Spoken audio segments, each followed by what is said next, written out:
If you're a podcast host, listen up, this one's for you. My name is Allie Jackson. I'm the host of Finding Mr. Height, a dating and relationship podcast that I've been doing for 4 years now, sharing my positive and practical approach to dating that's built on my own life experience. And I wanted to share another experience that I've had, my secret behind monetizing my show. It's called Red Circle, and I was just telling my colleague about how much I love their platform. With Red Circle, not only am I getting a seamless hosting experience, but I also love the support I receive in ad sales. It's not just typical ad sales either. It's targeted opportunities based on my show and my life. And the platform is super simple. You just set your preferences and Red Circle matches you with sponsors that align with your show. You can vet every opportunity and their platform gives you great analytics. More recently too, my Red Circle team has brought me opportunities outside of my podcast on social media to really augment the podcast partnerships, bring them full circle. I just can't recommend them enough. If you want to give it a try, go to redcircle.com to get your free trial. That's redcircle.com for a free trial. The world is a culmination of mirrors that reflect right back at you the stories you've already told. It doesn't seek to change, alter, or adjust. In fact, it doesn't do anything. It's neutral. It is simply a collection of parts waiting to be put together. A series of characters awaiting a story. If you're hopeful, you'll find contained within your surroundings hope. If you're hateful, you'll find hate. Loving, you'll find love. Optimistic, you'll find optimism. And skeptical, you'll find doubt. Life reflects your preconceived notions back at you, which is technically great news, right? I can't think of anything more empowering than the idea that we decide what the occurrences around us ultimately mean.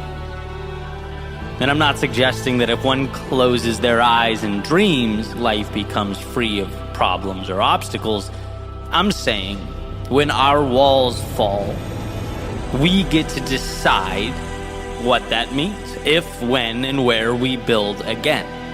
And this is evident in the fact that some don't look for value, hence their proclivity to walk right by it. Others teach themselves to seek it out, even in the most unlikely of places. We'll never be able to control the weather. But as Bob Marley famously put it, some people feel the rain, others just get wet. In a lot of ways, we don't get to choose what the world around us looks like, but are given the power to decide what it all becomes, which is the precursor to change, to a life of freedom and abundance. The ability to interpret is monumental. It is strength. Because there will be a time when life becomes difficult, when you lose your way, and it becomes evident in those moments just how easy it is to find the negative, to see why you can't go on, why your adversaries are too strong and too numerous. But it's also when, if you can dig deep and find within yourself a reason to not shrink because of it, but grow despite it, your potential becomes limitless. If life's obstacles become opportunities and its supposed problems empower you, then you have made allies with an otherwise hostile world. You have disarmed the only thing capable of slowing you down, you, and open the door to a world of possibility.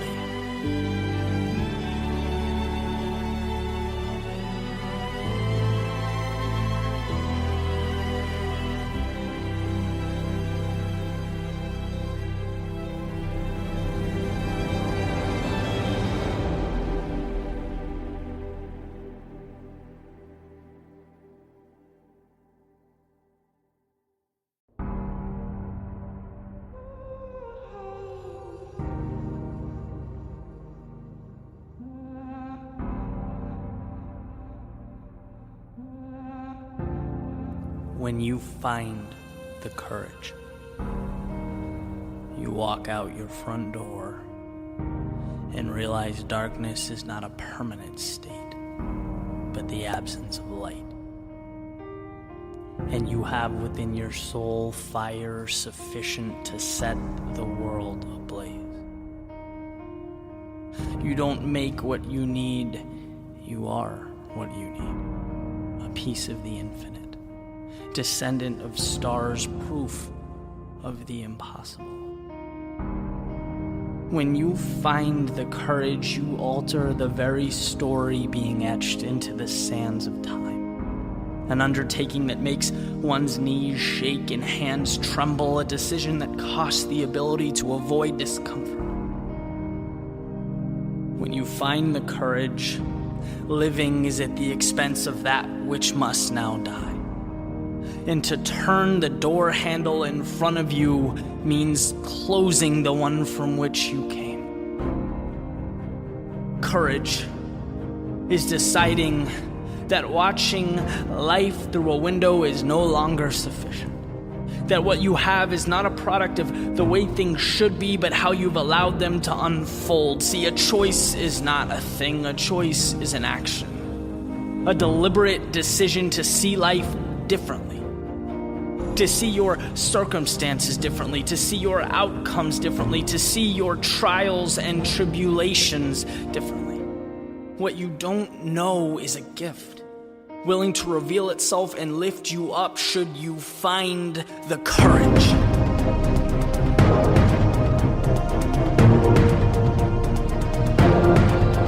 This world has seen empires rise and fall.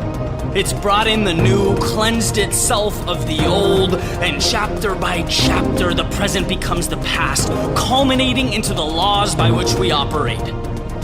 All of them stand upon a foundation of courage, conscious decisions for more, to change things, to be better, do better, to advance the rate in which better is obtained. In a world of noise, clutter, if you remember one thing, remember this: you have nothing to lose. How could you, when we operate in an arena that simply waits for us to inject meaning into it? Just like the chapter before you, your last page will ultimately turn. But what do you want those words to say? What stories do you want told? How much meaning do you want to pour into the words that will forever emanate off the lips of those that come after you? Because the day you're experiencing, the thoughts dancing around in your head, the air pouring through your lungs, they are zero obligation and 100% opportunity, a thing of beauty. That is why we must find the courage to step out, to see what we can pull from the universe. It's not greedy or selfish or irresponsible. It's why you were put on this planet. To make the most of your ride, to create magic. So leave the excuses, stop thinking through a lens of scarcity, and find the courage to redraw reality's parameters. Push them further and further back until nothing is out of the realm of possibility, until you've realized the control you've had from day one as you watched life through a window and wondered what it could bring you. Find the courage to answer that question and never look back.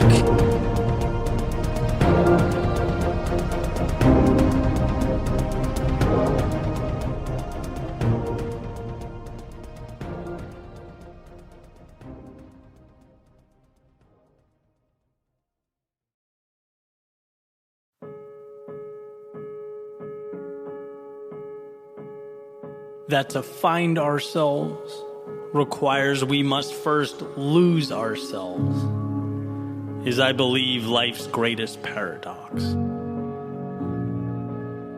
Leaving that carousel of comfort, the predictability of what we know, the certainty of who we believe ourselves to be, for a promise with no real guarantee of being kept, well, it's nothing short of irrational. Are the odds in our favor? Perhaps not. But by stepping off, by placing our bets on a different track with a different prize at a different time, we have increased those odds from 0 to, well, I guess we decide. And see, the world teaches us that it's advantageous to spin. A spinning carousel is predictable. It can't be cheated. There's very little room for loss or humiliation or setbacks or even life to get in the way. You know where you start and you know where you end, and that's just the thing. This spinning world is so easy that people don't want to leave. In fact, it's not until you walk away from the crowd that you even face the unknown. And that's precisely why it's so hard to walk alone. It's hard, it's challenging because of the now. Not because the now can't be measured or understood. No, we get it.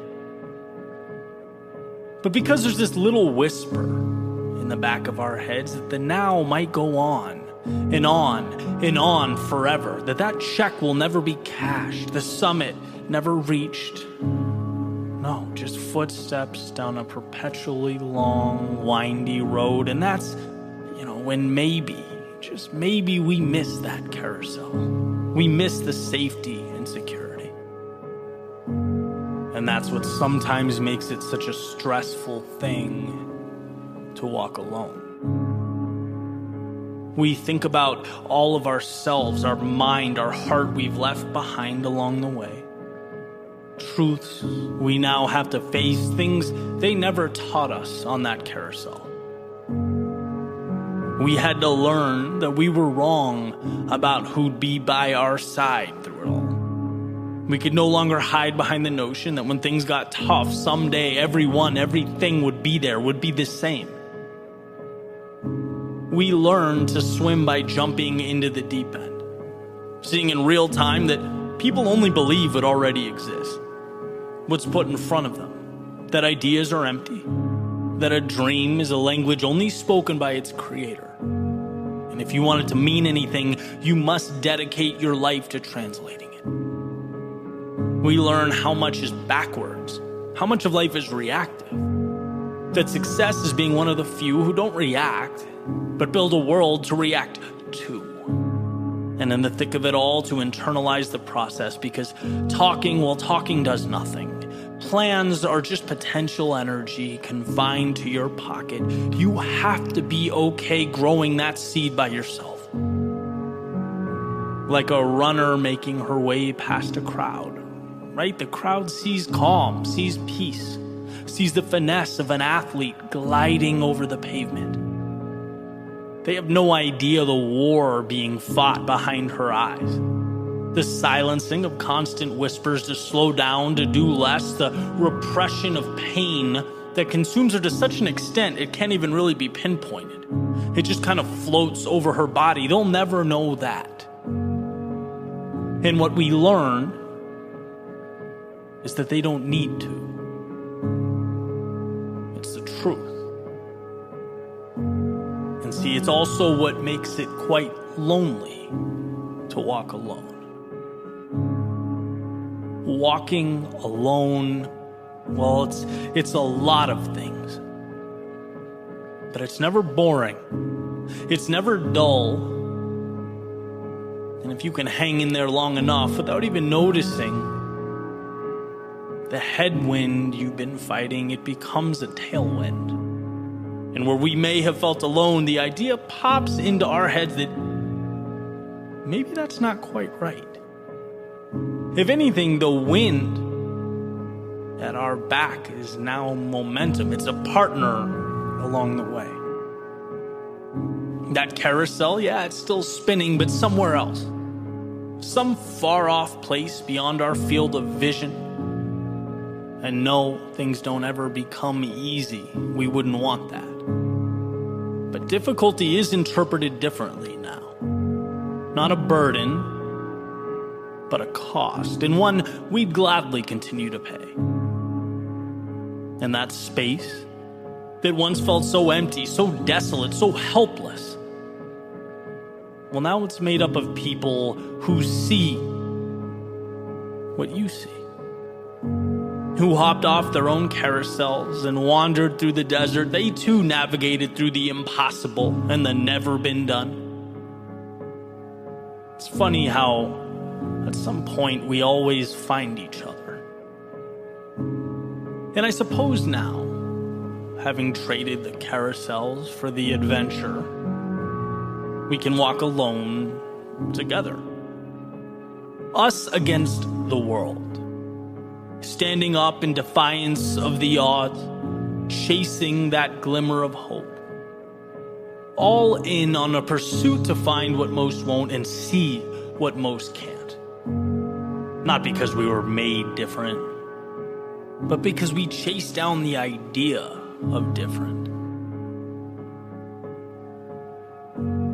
It gets a tough rap walking alone. And in so many ways, it's a fight.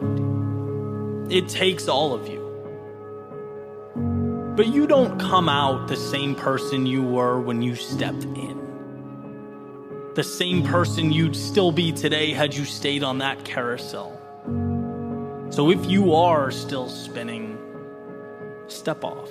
And if you have, if you're still adjusting to the discomfort of reality, if you're making your way through the hell of uncertainty or questioning whether you have what it takes or have the strength to commit, I promise you do.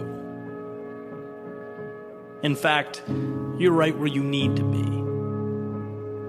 So don't be distracted by those screaming of their successes or communicating, capturing every small win as they make their way around the carousel. It's the quiet ones who change themselves. The ones who take life one step at a time, one battle at a time, who redefine reality. And I'm sure you can't see it now. No one can. No one can see the sun amidst the storm, but you'll emerge. Stronger than you ever were. You will navigate towards the ideal and away from that life you once settled for. It's a long path, but it's worth it. So get up and let your feet guide the way. Let's go walk alone.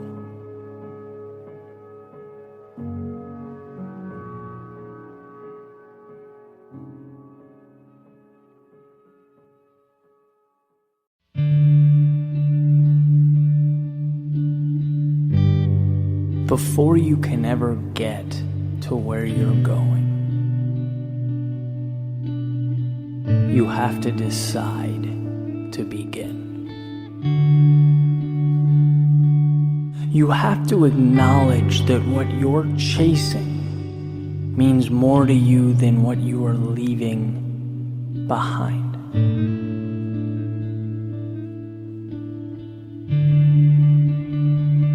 And then begins the greatest adventure you will ever experience. Knowing that you have turned someday into right now.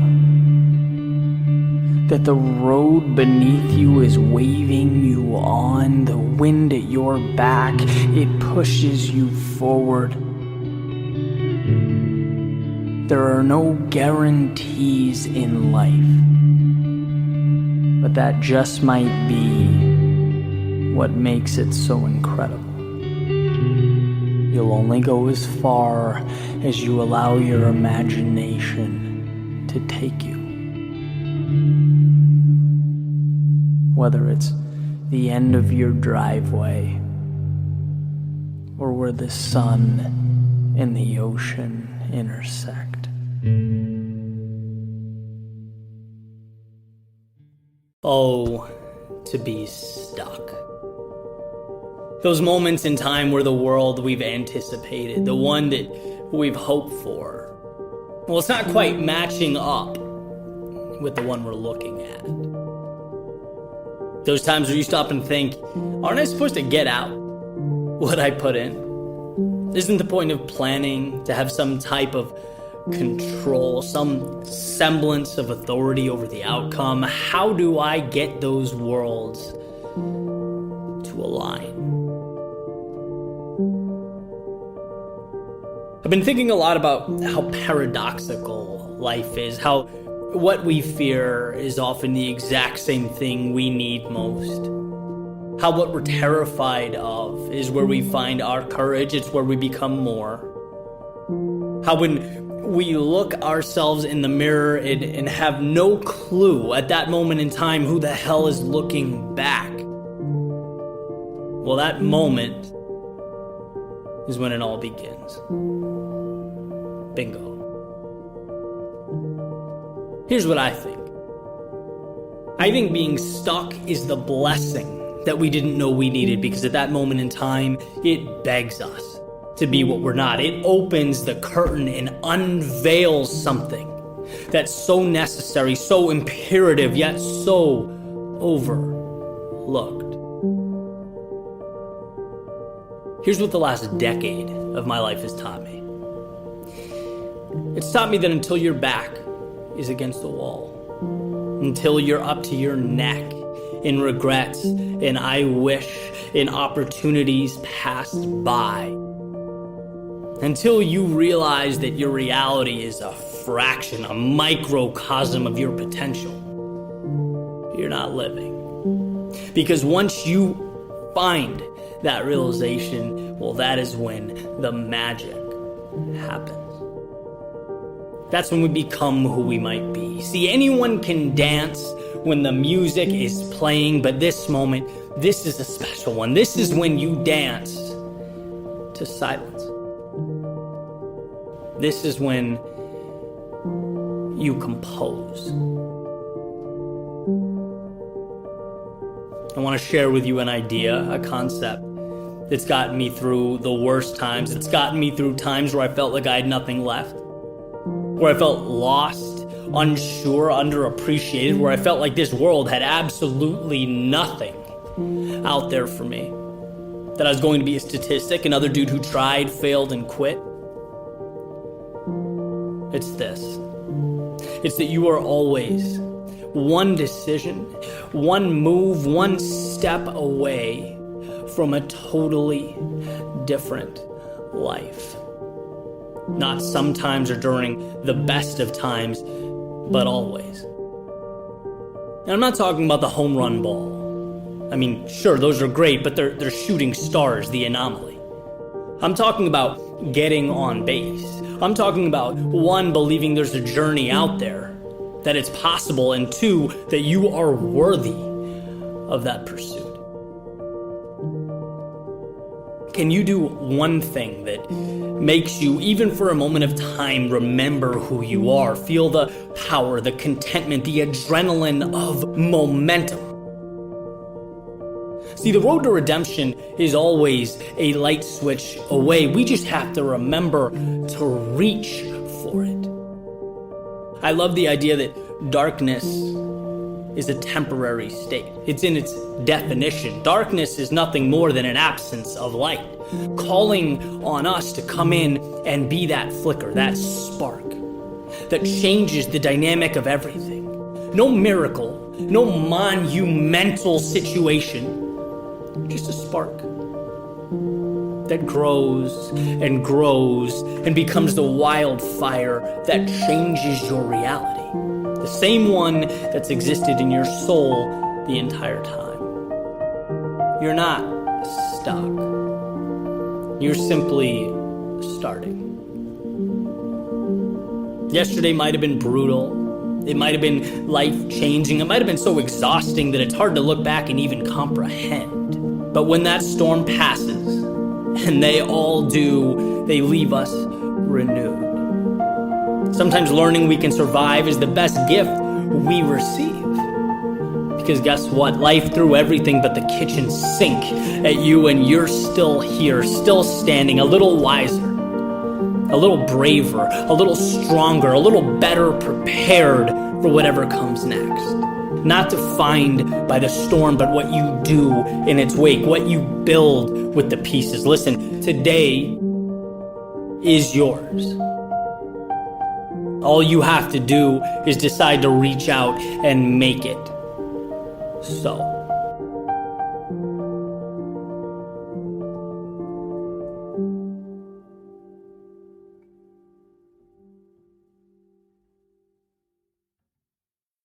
If you're a podcast host, listen up, this one's for you. My name is Allie Jackson. I'm the host of Finding Mr. Height, a dating and relationship podcast that I've been doing for 4 years now, sharing my positive and practical approach to dating that's built on my own life experience. And I wanted to share another experience that I've had, my secret behind monetizing my show. It's called Red Circle, and I was just telling my colleague about how much I love their platform. With Red Circle, not only am I getting a seamless hosting experience, but I also love the support I receive in ad sales. It's not just typical ad sales either. It's targeted opportunities based on my show and my life. And the platform is super simple. You just set your preferences and Red Circle matches you with sponsors that align with your show. You can vet every opportunity and their platform gives you great analytics. More recently too, my Red Circle team has brought me opportunities outside of my podcast on social media to really augment the podcast partnerships, bring them full circle. I just can't recommend them enough. If you want to give it a try, go to redcircle.com to get your free trial. That's redcircle.com for a free trial.